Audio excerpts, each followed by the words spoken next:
So guys, mapagpalang araw. So kung nag-start tayo mag-gardening sa inyong bakuran at napili yung i-gardening is yung o itanim yung mga kamatis. So syempre lumalaki sila na sinlaki ng tao.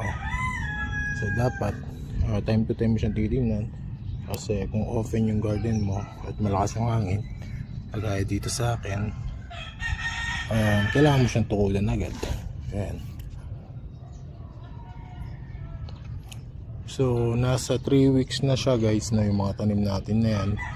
At ngayon ang gagawin natin, lilinisan natin siya, titrim natin, at saka kukultivate natin yung lupa.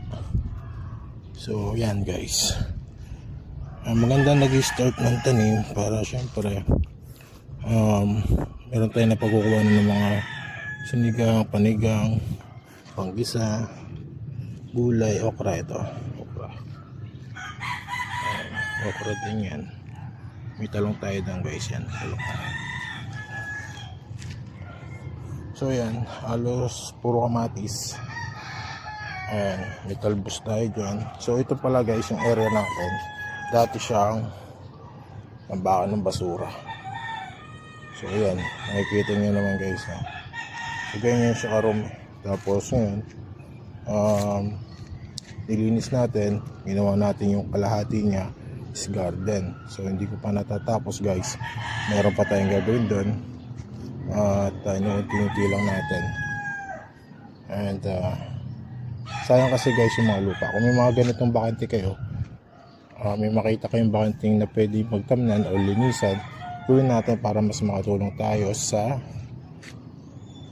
kalikasan. Kasi syempre pinagmumulan niya ng mga may namamahayan ng mga lamok, dengue. So, tapos minsan yung mga bata nyo o mga anak nyo, lalabas yan sa labas, minsan doon sila nakapaglaro, so madumi. So yun lang, kapag may ganyang area guys, linisin natin, itapon natin sa tamang tapunan talaga. So ito kasi binagbag yung area na to, so yan, kaya naging ganyan yung itsura. So yan, so simulan na natin guys. Una syempre magwalis tayo.